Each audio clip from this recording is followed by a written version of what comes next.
पिछले एपिसोड में हमने देखा था कि हुआ यू हाउ 7 दिनों तक कल्टीवेशन करने के बाद बाहर आ चुका था। अब आगे देखेंगे। हुयू हाउ ने थोड़ा शर्मिंदा होकर कहा, माफ करना। मैं कल्टीवेशन में इतना डूब गया था कि खुद को रोक नहीं पाया। अभी अभी मेरी आंख खुली है। ननचुक्यू कुछ पल के लिए निरुत्तर रह गई और मन ही मन सोचने लगी। मेरे लिए तो गहरी मेडिटेशन में जाना भी मुश्किल है, लेकिन ये आदमी तो कभी भी कहीं भी मेडिटेशन में चला जाता है। ये वाकई परेशान करने वाला है। ठीक है, अच्छा है कि तुम जाग गए हो। कैसा लग रहा है? कुछ हासिल हुआ? होयुहाव ने उत्तर दिया, मेरी सोल पावर में सुधार हुआ है। मुझे अच्छा महसूस हो रहा है। यह सब आंटी की वजह से है। इस बार अर्थ ड्रैगन सेक्ट के गुप्त स्थान में जाकर मुझे बहुत बड़ा लाभ मिला। उस ठंडे झरने की गहराई में मैनिफोल्ड मिस्टीरियस आइस एसेंस नाम की चीज थी। मेरे जैसे अल्टीमेट आइस साधकों के लिए यह बेहद मददगार है। इसलिए मुझे इस बार बहुत फायदा हुआ। नंचुक्यू बोली, यह तो बहुत बढ़िया है। वैसे पिछली बार के लिए धन्यवाद। हो युहाव हैरान हुआ। धन्यवाद? किस बात के लिए? ननचुचू ने नाक फुलाते हुए कहा, धन्यवाद मुझे अब्यूज करने के लिए। हो युहाव और ज्यादा उलझ गया। क्या? अब्यूज किया? तुम क्या कह रही हो? ननचुचू ने ठंडी सांस ली और बोली, तुम सच में भूलने में उस्ताद हो। क्या तुम्हें याद नहीं कि तुमने अपनी स्पिरिचुअल पावर से मुझ पर दबाव डाला था? उस वक्त तो मुझे कुछ महसूस नहीं हुआ, लेकिन अगले कुछ दिनों में मुझे एहसास हुआ कि मेरी स्पिरिचुअल कंट्रोल बढ़ गई है। ये तुम्हारी वजह से हुआ, इसलिए मैं तुम्हें धन्यवाद दे रही हूँ। होयुहा मुस्कुराया और बोला, मैं इस बार 7 दिन तक डीप मेडिटेशन में था। बाहर की दुनिया में क्या हुआ? नंचुक्यू का चेहरा गंभीर हो गया। किसी अज्ञात कारण से सनमून एम्पायर ने अपनी एक सेना भेजकर ड्रैगन सिटी के बाहर डेरा डाल दिया है। एक पूरी सेना? ड्रैगन सिटी तो हेवनली सोल एम्पायर का सबसे उत्तरी शहर था और उत्तर पूर्व का सबसे बड़ा शहर भी। सनमून एम्पायर ने यहाँ सैनिक क्यों भेजे होंगे? अगर वे यहाँ से पूर्व की ओर बढ़ते हैं तो वे डोलिंग एम्पायर की सीमा तक पहुंच जाएंगे। क्या वे हेवनली सोल एम्पायर पर कब्जा करने से पहले ही डोलिंग एम्पायर पर हमला करने की योजना बना रहे हैं? उनकी संख्या कितनी है? क्या वहाँ सोल इंजीनियर्स भी हैं? नानचूचू ने सिर हिलाया। मुझे ठीक-ठीक पता नहीं। मैं और माँ इस बात से डर रहे थे कि वहाँ सोल डिटेक्टर्स होंगे, इसलिए हमने दूर से ही देखा। मगर उनकी सेना बहुत अनुशासित थी। कम से कम 20,000 सैनिक हैं। मुझे नहीं पता कि उनमें सोल इंजीनियर्स हैं या नहीं, लेकिन ज़रूर होंगे। सन मून एम्पायर की सामान्य सेना में भी निगरानी और सहायता के लिए सोल इंजीनियर्स होते हैं। ठीक है, समय सही है। मैं जाकर देखूंगा कि उनकी योजना क्या है और फिर हेवनली सोल एम्पायर और डोलिंग एम्पायर को सूचना भेज दूंगा। नंशिक्यू ने पूछा, ठीक है, जब तुम देख लोगे तो हम निकलेंगे? गुहा बोला, पहले देख लेते हैं। भले ही केवल 20,000 सैनिक हो, लेकिन अगर ये सोल इंजीनियर लीजन है तो उनकी युद्ध शक्ति काफी अधिक होगी। पहले यह समझना जरूरी है कि वे करना क्या चाहते हैं। नंशु ने होंठों को सिकोड़ते हुए कहा, मुझे पता था कि तुम भरोसे के काबिल नहीं हो। वोयुहाव ने मुस्कुराकर कहा, मुझे भूख लगी है। जब वोयुहाव अपनी मेडिटेशन से जागा तब दोपहर हो चुकी थी। उसे खुद नहीं पता था कि उसकी सोल पावर कितनी बड़ी है। कम से कम रैंक 75 या 76 तो पहुंची ही थी, वरना उसने मैनिफोल्ड मिस्टीरियस आइस एसेंस बेकार ही नहीं खाई थी। थोड़ा भोजन करने के बाद वह चुपचाप शहर से बाहर निकल गया। हालांकि रात सर्वेलेंस के लिए बेहतर होती, लेकिन पहले स्थिति का अंदाजा लेना जरूरी था। नैन शुई शुई अब ड्रैगन सिटी में नहीं थी। वह अर्थ ड्रैगन सेक्ट के अंतिम संसाधनों को श्रेक एकेडमी भेजने के लिए जा चुकी थी। उन्होंने ननचू को होयुहाव की सुरक्षा के लिए पीछे छोड़ दिया था। उन्हें पूरा भरोसा था कि ड्रैगन सिटी में होयुहाव को कोई खतरा नहीं होगा। शहर के द्वार वैसे ही खुले थे जैसे होयुहाव के आने पर थे। सेना के आगमन का कोई विशेष असर नहीं दिख रहा था। नंचिक्यू के अनुसार सन मून एम्पायर की सेना शहर के बाहर तैनात थी, पर उनके उद्देश्य अज्ञात थे। हुओ युहाओ ने एक साधारण कपड़ा पहना, अपनी इमिटेशन का प्रयोग करके चेहरा थोड़ा बदल लिया पर और पूर्वी द्वार से निकलकर उत्तर दिशा की ओर बढ़ गया। उसने स्पिरिट डिटेक्शन का प्रयोग किया और क्षेत्र को स्कैन करना शुरू किया। जल्द ही उसने देखा कि उत्तर द्वार के ऊपर सैकड़ों एरियल सर्वेलेंस सोल टूल्स मंडरा रहे थे। उन्हें देखकर वह चौंक गया। इतने सोल टूल्स का मतलब था कि यहाँ एक सोल इंजीनियर लीजन मौजूद है। अब वह और दृढ़ संकल्पित हो गया कि उसे यह पता लगाना ही होगा कि वे यहाँ क्यों हैं। वह 5-6 किलोमीटर दूर एक जंगल में जा छिपा। इससे साफ था कि ड्रैगन सिटी में अब तक कोई बड़ा युद्ध नहीं हुआ था, क्योंकि सामान्यतः किसी बड़े शहर के आसपास कोई जंगल नहीं छोड़ा जाता। वह शांत मन से शाम का इंतजार करने लगा। आकाश गहराने लगा था है और दूर से धुएं के गुबार उठ रहे थे। सैनिक खाना बना रहे थे। ये देखने का बिल्कुल सही समय था। उसने अपनी इमिटेशन पूरी तरह सक्रिय की और हवा में घुलते हुए उत्तर द्वार की ओर तेजी से बढ़ गया।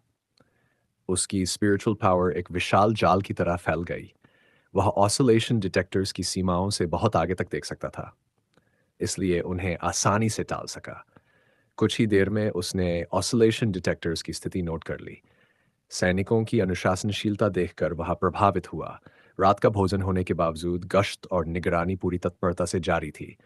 उसने कैंप के भीतर कुछ टेंट्स देखे जो बाकी से अलग थे, छोटे लेकिन बेहद मजबूत चमड़े के बने हुए, जिन पर सुनहरे फीनिक्स पैटर्न्स बने थे। ये देखकर हो युहाव चौंक गया। यह तो निश्चित ही फीनिक्स सोल इंजीनियर लीजन का निशान था। सनमून एम्पायर की 5 महान सोल इंजीनियर लीजन्स में से एक, जो hand that protects the nation के 4 बीस्ट लॉर्ड रैंक लीजन्स में से एक थी। हुओ युहाओ ने पहले इविल टायरेंट लीजन से सामना किया था, जिसका नेतृत्व वांग यीहेंग करता था, जो अंततः उसी के हाथों मारा गया था। अब ये फीनिक्स सोल इंजीनियर लीजन यहाँ क्या कर रही है? क्या ये सच में डोलिंग एम्पायर पर आक्रमण की तैयारी है? लेकिन कैंप में कोई सोल फॉर्मेशन सक्रिय नहीं थी, जिसका अर्थ था कि वे युद्ध के लिए नहीं आए हैं। तो फिर उनका असली उद्देश्य क्या है? ये सोचते हुए हुओ युहाओ अंधेरे का लाभ उठाकर कैंप के अंदर चला गया। उसने ऑसिलेशन डिटेक्टर से बचते हुए अंदर प्रवेश किया। थोड़ी देर में उसे मांस के सूप की महक आई। सैनिक भोजन कर रहे थे, लेकिन अनुशासन से। कोई ऊंची आवाज में बात नहीं कर रहा था। सेना का यह स्तर व्हाइट टाइगर ड्यूक की सेना से भी कम नहीं था। 20,000 की सेना पहले से ही बहुत बड़ी मानी जाती है। नंशु का मान बिल्कुल सही था। जब हो युहाओ ने अपनी स्पिरिचुअल डिटेक्शन से पूरे क्षेत्र को स्कैन किया, तो उसने पुष्टि की कि सेना की संख्या लगभग 20 से 25,000 के बीच थी। वह धीरे धीरे और अंदर की ओर बढ़ता गया। उसने बाहरी हिस्से के तंबुओं को पार किया और गहरे लाल रंग के तंबुओं के करीब पहुंचा। साथ ही उसने अपनी स्पिरिचुअल डिटेक्शन को और मजबूत किया, ताकि आसपास होने वाले किसी भी परिवर्तन को महसूस कर सके। अगर यह साधारण सेना होती, तो वे हुओ युहाओ के लिए कोई खतरा नहीं होते। लेकिन फीनिक्स सोल इंजीनियर लीजन की उपस्थिति ने स्थिति को बदल दिया था। इस सोल इंजीनियर लीजन में निश्चित रूप से एक क्लास 9 सोल इंजीनियर था। इतना ही नहीं, इतनी उन्नत सेना की रणनीतियां किसी टाइटल डोलुओ को भी खतरे में डाल सकती थीं। तो फिर हुओ युहाओ की बात ही क्या थी? इसलिए उसे बेहद सावधान रहना था। आगे बढ़ते हुए उसने अपनी स्पिरिचुअल डिटेक्शन से पाया कि सभी तंबुओं के बीच में एक बहुत बड़ा तंबू था। वह भी गहरे लाल रंग का था, पर आकार में बाकी सभी से कहीं बड़ा था, जैसे किसी कमांडर का तंबू हो। उस पर सुनहरे फीनिक्स के प्रतीक बने हुए थे और अंदर बहुत भीड़-भाड़ थी। सबसे ज़्यादा चौंकाने वाली बात यह थी कि जैसे ही उसकी स्पिरिचुअल डिटेक्शन उस तंबू के करीब पहुंची, उसे कुछ अजीब महसूस हुआ। उसने तुरंत अपनी जांच रोक दी, क्योंकि उसने वहां एक स्पिरिचुअल बैरियर का अस्तित्व महसूस किया था। अगर उसने हाल ही में अपना सोल कोर नहीं बनाया होता और उसकी आध्यात्मिक संवेदनशीलता इतनी तेज न हुई होती, तो शायद वह इस बैरियर को कभी महसूस ही न कर पाता। अगर वह जरा भी आगे बढ़ता, तो निश्चित रूप से पकड़ा जाता।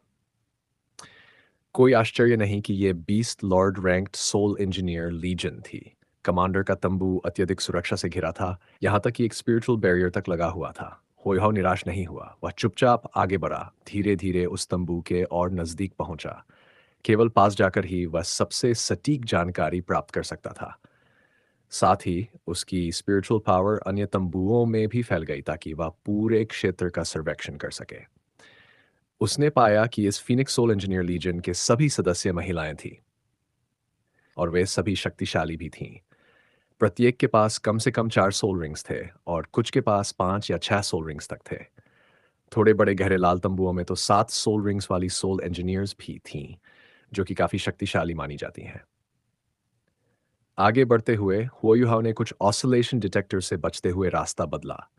आखिरकार वह उस विशाल तंबू से 30 मीटर की दूरी पर रुक गया। यही अधिकतम दूरी थी जहां तक वह बिना पकड़े जा सकता था। इससे आगे बढ़ना निश्चित रूप से जोखिम भरा होता। मैं इससे ज़्यादा करीब नहीं जा सकता, वरना पकड़ा जाऊंगा। लेकिन अगर पास नहीं गया, तो मुझे कोई भरोसेमंद जानकारी भी नहीं मिलेगी। होयुहाव ने भौहें सिकोड़ लीं। उसने एक कोना चुना और वहीं झुककर बैठ गया। फिर उसने अपनी स्पिरिचुअल डिटेक्शन को कमांडर के तंबू के चारों ओर फैलाया, ताकि आसपास की किसी भी गतिविधियों पर नजर रख सके और अवसर की प्रतीक्षा करे।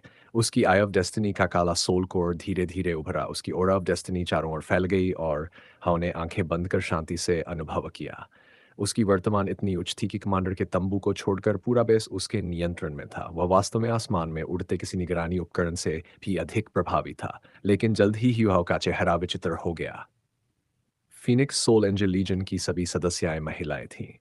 देर रात कास में था और रात के भोजन के बाद कई महिला सोल इंजीनियर्स ने अपने वस्त्र हल्के कर लिए थे। हुओयुहाओ की स्पिरिचुअल डिटेक्शन सब जगह फैल चुकी थी, और जब अनगिनत हल्के कपड़े पहने शरीरों की छवियां उसके मानसिक क्षेत्र में उभरीं, तो वह लगभग घबरा गया। उसका चेहरा लाल पड़ गया। उसने तुरंत अपनी स्पिरिचुअल डिटेक्शन वापस खींच ली, केवल हवा में निगरानी रखी और तंबुओं के अंदर देखना बंद कर दिया। अब जाकर उसने राहत की सांस ली।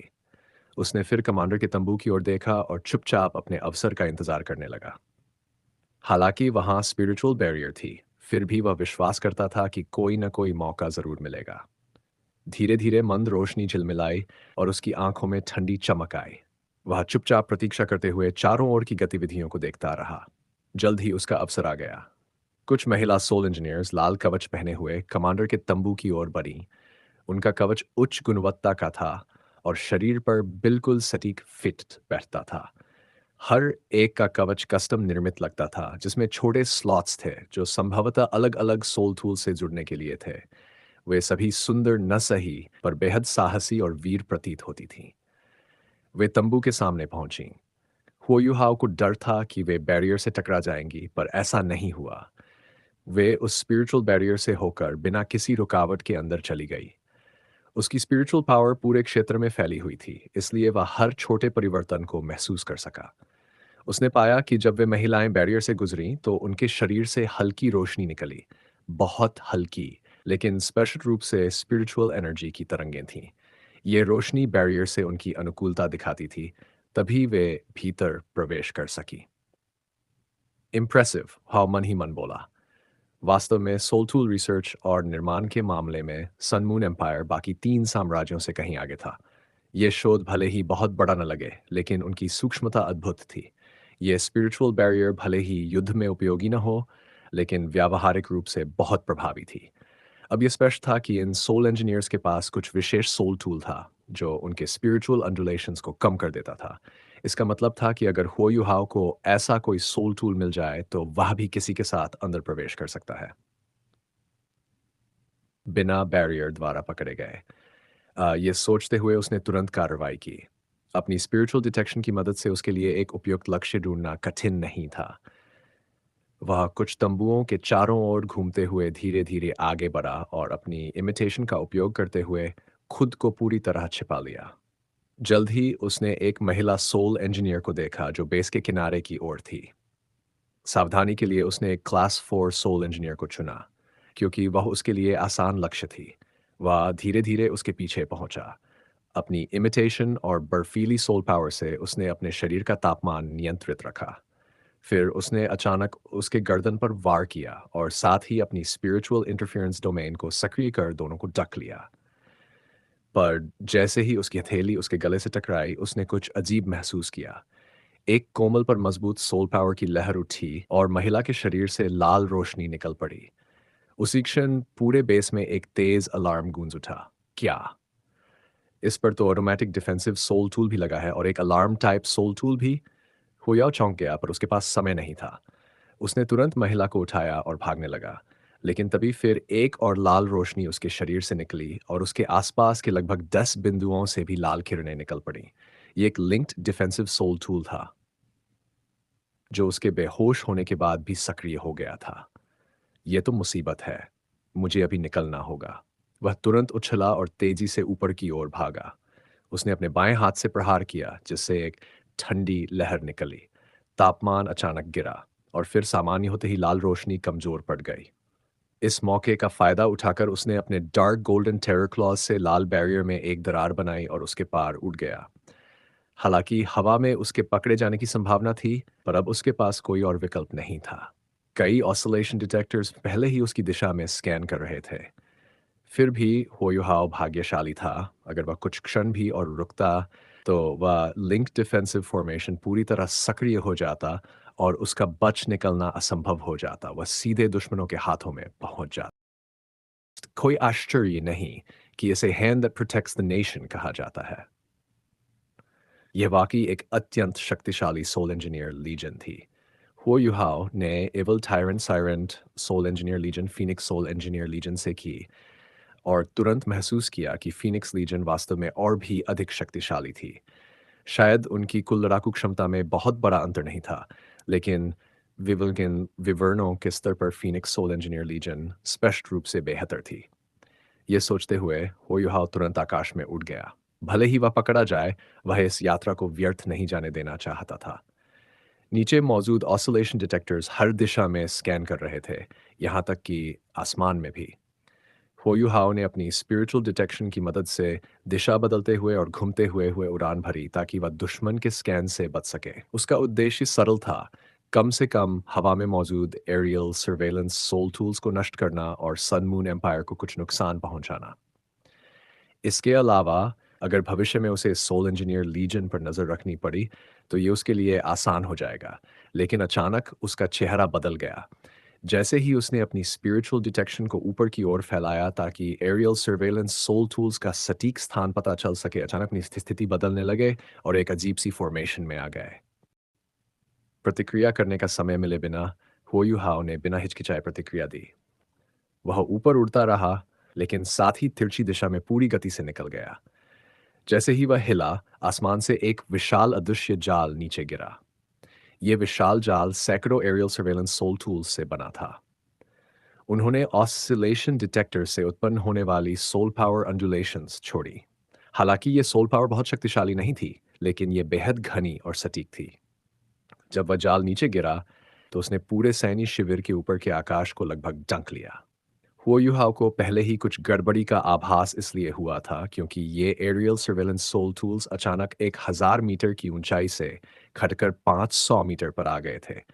सभी का एक साथ नीचे आना स्पष्ट रूप से किसी जाल की तैयारी थी। उसकी त्वरित प्रतिक्रिया ने उसे बचा लिया। यह पूरा जाल ऑसिलेशन डिटेक्शन क्षमता वाले सोल टूल्स से बना था, जो नीचे की ओर गिरते हुए एक विशाल जाल का रूप ले चुका था। चाहे हुओयुहाओ कितना भी तेज क्यों न हो, वह सभी से एक साथ नहीं बच सकता था। इन तरंगों से उसे नुकसान तो नहीं हुआ, लेकिन जल्द ही उसे अपनी त्वचा में झंझनाहट महसूस हुई। बिना किसी संदेह के उस पर लॉक लग चुका था। नीचे से तीव्र लाल रोशनी की धाराएं उठीं। अगले ही क्षण 50 से अधिक पियर्सिंग रेड बीम्स आकाश में उठे और सीधे उसकी ओर दागे गए। ये जलती हुई लाल किरणें सैकड़ों वर्ग मीटर के क्षेत्र को ढक रही थीं और होयुहाओ ठीक उनके केंद्र में था। अ, उनसे बचने का कोई रास्ता नहीं था। ये उच्च तापमान स्कॉर्चिंग रेज कम से कम क्लास 5 सोल टूल्स से दागे गए। ये होयुहाओ को चोट नहीं पहुंचा सकते थे। लेकिन फिनिक्स सोल इंजीनियर लीजन द्वारा तेज प्रतिक्रिया में किया गया यह पहला हमला था। उनका उद्देश्य सरल था, हुओयुहाओ को रोकना ताकि अगला हमला तैयार किया जा सके। जैसे ही ये किरणें ऊपर उठीं, 10 से अधिक आकृतियां बेस से निकलकर आसमान में उठीं। उनकी ऑरा से स्पष्ट था कि वे कम से कम क्लास 7 सोल इंजीनियर्स थीं और उनमें से एक क्लास 9 सोल इंजीनियर भी थी। सभी पूरी गति से होयुहाओ की ओर बढ़ रही थीं। बहुत निर्दयी हैं ये लोग। होयाओ थोड़ा निराश हुआ, लेकिन हर बार की तरह उसकी असली क्षमता तभी प्रकट होती थी जब वह खतरे में होता। उसके शरीर से बर्फीली जैड जैसी चमक फैल गई। उसके 7 सोल रिंग्स एक साथ जगमगा उठे। अगर सन मून एम्पायर के सोल इंजीनियर्स इसे देखते तो निश्चित रूप से दंग रह जाते। उसके पास अब एक लाल, 4 नारंगी सुनहरे और फिर 2 लाल सोल रिंग्स थे। कुल 7 सोल रिंग्स। उसने अपने snowy dance of ultimate ice को नियंत्रित किया और उसे एक सीमित क्षेत्र में फैलाया। जैसे ही स्कॉर्चिंग रेज उस क्षेत्र में पहुंचे, वे तुरंत विलीन हो गए। वे केवल हवा में विशाल धुंध का निर्माण कर पाए, पर हुओयुहाओ की गति को रोक नहीं सके। वह बर्फीली रोशनी की एक किरण बन गया और तिरछी दिशा में नीचे की ओर उड़ गया। अब वह ऑसिलेशन डिटेक्टर्स के लॉक में था। उसका प्राथमिक उद्देश्य था उस क्षेत्र से बाहर निकलना जहां ये डिटेक्टर सक्रिय थे। अगर वह ऐसा नहीं करता तो चाहे उसके पास पंख ही क्यों न हो, वह दुश्मन के शीर्ष सोल इंजीनियर्स के नियंत्रण से नहीं बच सकता था। उसने अपनी पूरी सोल पावर को सक्रिय किया और उसकी आई ऑफ डेस्टिनी खुल गई। उसका सोल कोर तेजी से घूमने लगा और उसके सिर से विशाल स्पिरिचुअल पावर की लहर फूट पड़ी। वह आध्यात्मिक शक्ति बहुत प्रबल थी। जैसे ही वह प्रकट हुई, उसने पूरे आकाश में एक स्पिरिचुअल विंडस्टॉर्म का रूप ले लिया। स्पिरिचुअल ब्लास्ट, हुआयुहाओ का स्पिरिचुअल ब्लास्ट लगभग 500 मीटर के दायरे को पूरी तरह घेर गया। ये किसी सोल मास्टर को निशाना नहीं बना रहा था, बल्कि हवा में मौजूद ऑसिलेशन डिटेक्टर्स को बाधित करने के लिए था। स्पिरिचुअल पावर भी तरंगे उत्पन्न कर सकती थी। उसके स्पिरिचुअल ब्लास्ट के प्रभाव से इस क्षेत्र की सभी तरंगे पूरी तरह अस्थिर हो गई।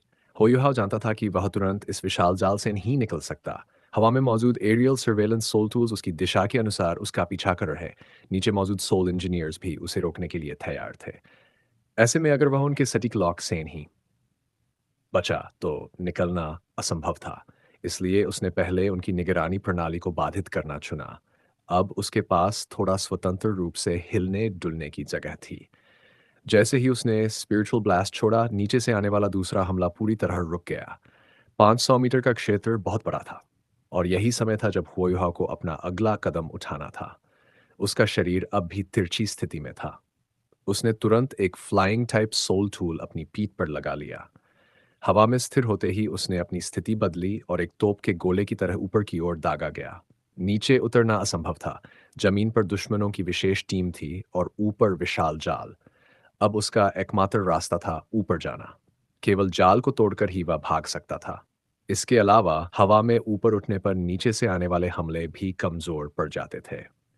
हुआयुहाओ खुद क्लास 7 सोल इंजीनियर था, इसलिए उसे सोल टूल्स के सिद्धांतों की पूरी समझ थी। इसलिए एकमात्र बच निकलने का रास्ता ऊपर था। एरियल सर्वेलेंस सोल टूल्स लगभग 500 मीटर की ऊंचाई पर थे। उसके स्पिरिचुअल ब्लास्ट के प्रभाव से वह आसपास का क्षेत्र ठीक से महसूस नहीं कर पा रहा था, पर उसने स्पिरिचुअल इंटरफेरेंस सक्रिय कर दी। हालांकि यह स्पिरिचुअल ब्लास्ट जितनी शक्तिशाली नहीं थी, लेकिन फिर भी इसे भ्रम का प्रभाव बना रहा। कुछ 100 मीटर ऊपर चढ़ने के बाद उसे फिर से खोज लिया गया, पर उसकी सटीक स्थिति स्पष्ट नहीं थी। सिर्फ दिशा का अनुमान लगाया जा सका। अब वह पूरी तरह शांत था। उसने पहले भी इससे कहीं अधिक खतरनाक परिस्थितियों का सामना किया था।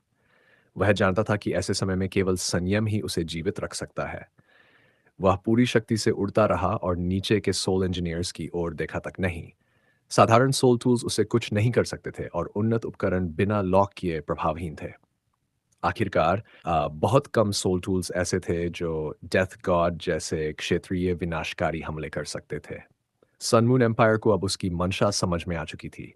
आकाश में मौजूद एरियल सर्वेलेंस सोल टूल्स धीरे-धीरे और ऊंचे उठने लगे, लेकिन हुआयुहाओ उन्हें मौका नहीं देने वाला था। अब वह केवल कुछ 100 मीटर की दूरी पर था। उड़ते हुए उसने अपनी पीठ पर एक और सोल टूल लगा लिया। तेज रोशनी चमकी और तीव्र सोल पावर अंडुलेशंस के बीच हुआयुहाओ ने अपनी गति और बढ़ा दी। इस प्रक्रिया में उसने अपने शरीर को सिकोड़ लिया, जैसे कोई गोला हवा में दागा जा रहा हो। नीचे से उसका पीछा करते हुए सोल इंजीनियर्स हैरान रह गए। क्या वह सोल थ्रस्टर है? लेकिन यह सोल थ्रस्टर तो बहुत अधिक शक्तिशाली लग रहा है। क्या उसका शरीर इसे सह पाएगा? उन्हें यह नहीं पता था कि हुआयुहाओ ने खुद को सुरक्षित रखने के लिए आइस एम्प्रेसिस आर्मर सक्रिय कर रखी थी। इसके अलावा वह स्वयं एक टाइटल डोलुओ स्तर की शारीरिक शक्ति रखता था। इसलिए भले ही दबाव अत्यधिक था, वह उसे सहन कर सकता था। हुआयुहाओ ने दूरी तेजी से घटाई। उसकी आंखों में ठंडी रोशनी चमकी और उसने अपने दाएं पैर से प्रहार किया। उसी क्षण उसके पीछे से star anise mysterious ice grass उभरा। उसके शरीर से एक नीली आभा निकली जो धीरे धीरे फैलने लगी और अगला दृश्य वाकई चौंकाने वाला था। आसमान की ऊंचाई पर तापमान पहले से ही बहुत कम था।